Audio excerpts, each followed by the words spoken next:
네. 자, 한덕수, 최상목 대대행이었던 사람들이 지금 출국 금지가 됐습니다. 네. 그건 이제 범죄 혐의를 받고 있으니까 네. 당연한 거고 이 사람들이 최상목 경제부총리가 퇴임하기 전에도 이미 이 수사를 받고 있었잖아요. 한덕수 전 총리도 그렇죠. 마찬가지고.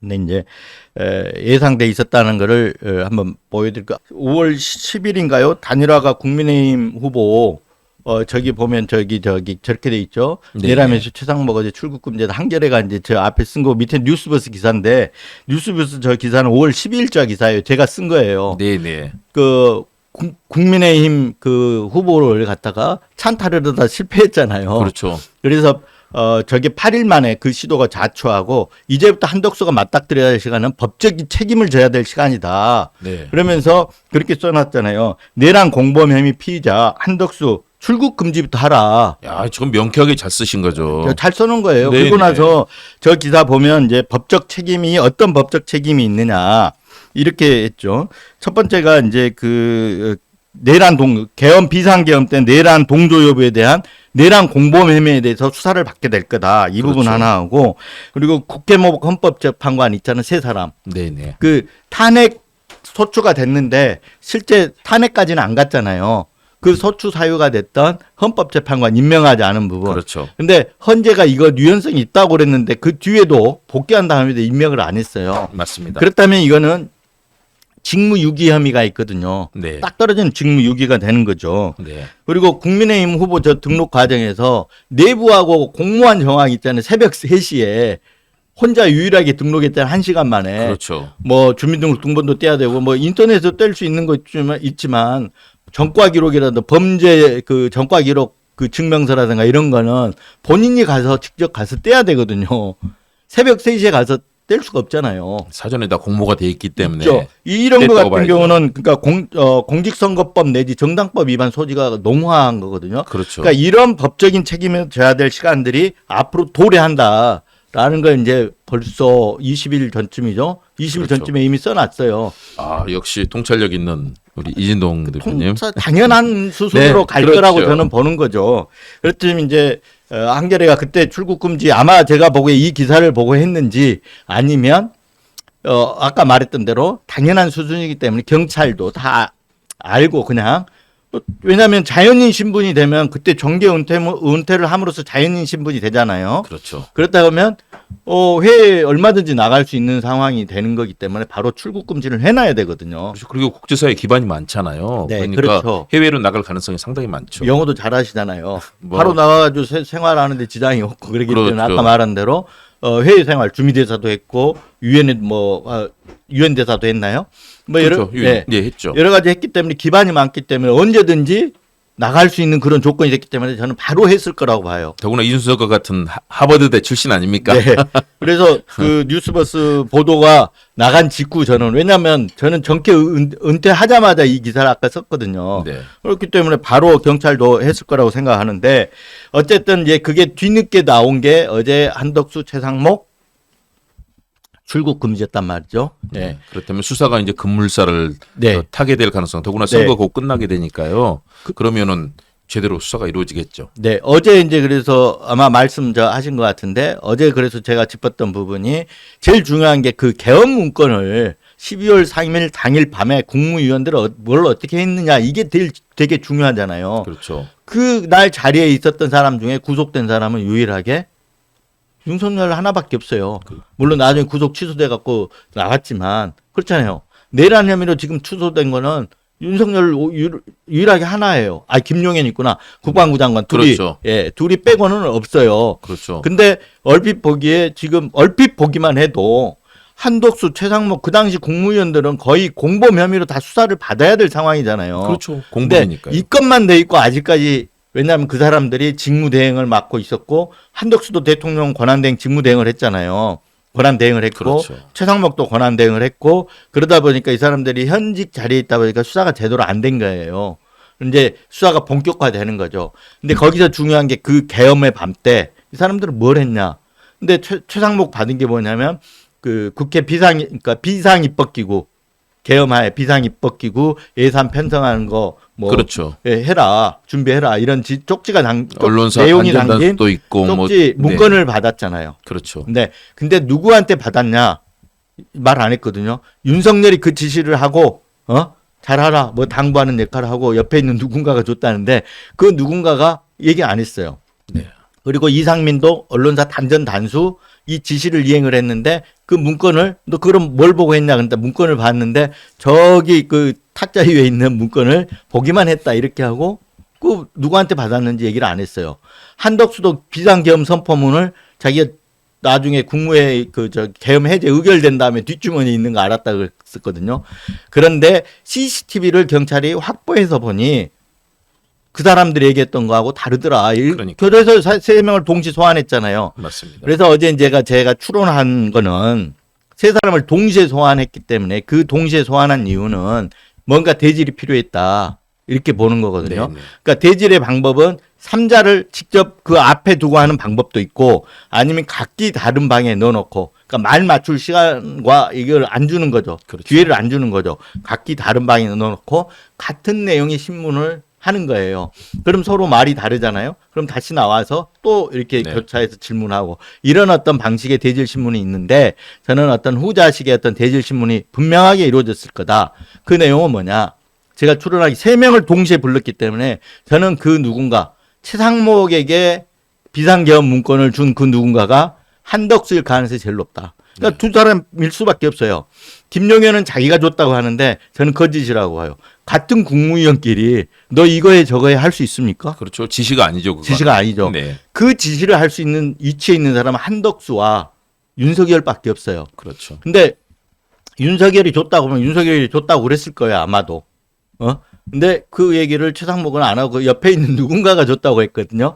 저는 그 누군가가 한덕수로 보는 거죠. 근데 그게 CCTV에 찍혔을 거다. 이게 저의 이제 어제 동시 소환한 걸 기반으로 한 제가 그 굉장히 이래서 동시 소환했구나 해서 분석한 거거든요. 네. 예, 그렇게 분석을 했는데 아마 저는 그게 맞을 거는 한덕수가 거기에 빼박 걸린 거죠. CCTV에 그 장면이 있다 그러면 한덕수 어떻게 됩니까? 네.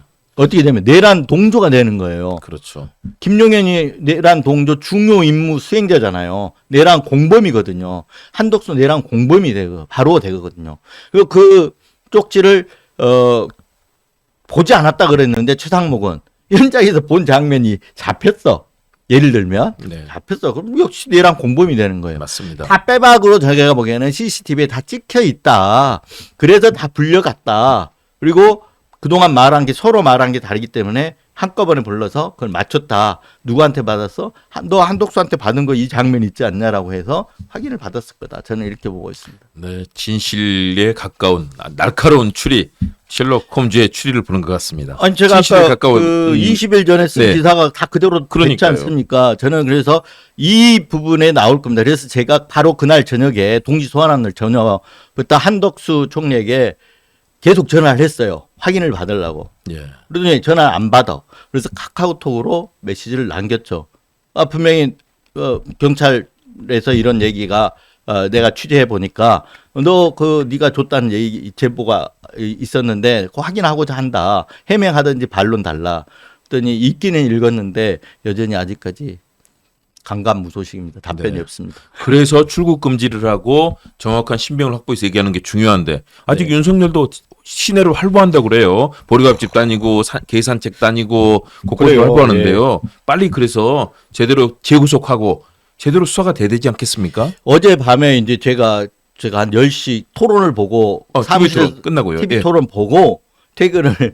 했거든요. 그러니까 거의 10시 반쯤 됐을 거예요. 네. 끝나고 갔으니까 네, 네. 강변북로를 가는데 보니까 이 경호 차량 카니발 차량 세대가 네. 그러니까 SUV 네. 이 세대가 나란히 그 경광등 켜고 저희 가더라고요. 알잖아요. 경호 차량. 네, 딱 보니까 중간에 있는 차가 카니발의 윤석열 차량 같더라고. 남보 이렇게 되니까. 예. 그래서 어디 가지? 그리고 제가 한참 이렇게 따라갔는데 집으로 안 가고 한남대교를 건너서 집으로 안 가고 어디 강남 방향으로 이렇게 틀어서 가더라고요.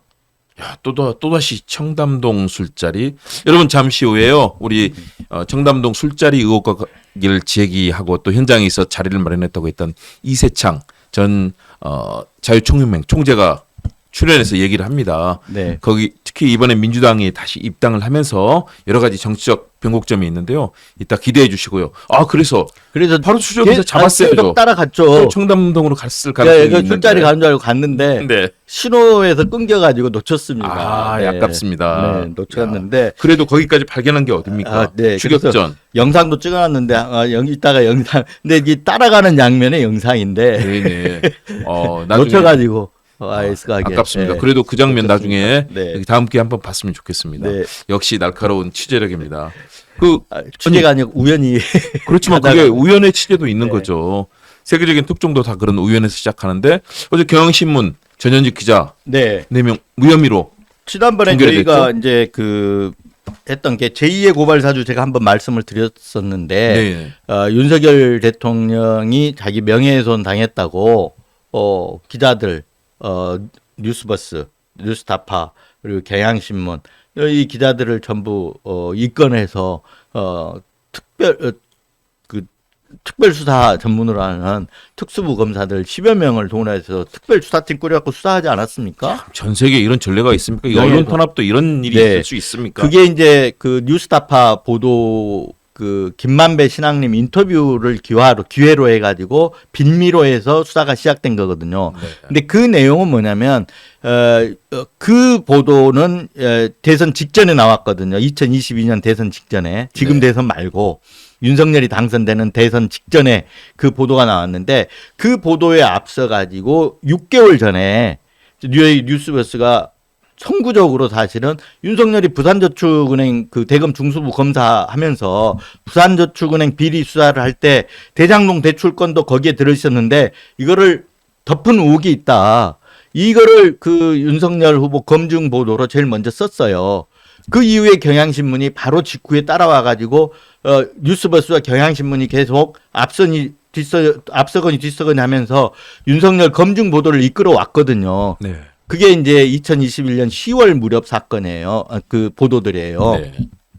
근데 그 보도들로 인해 가지고 저희 뉴스버스하고 경향신문을 갖다가 윤석열 명예훼손이다. 그래서 기소를 하려고 그랬죠. 네. 수사를 했죠. 압수수색하고 다 했어요.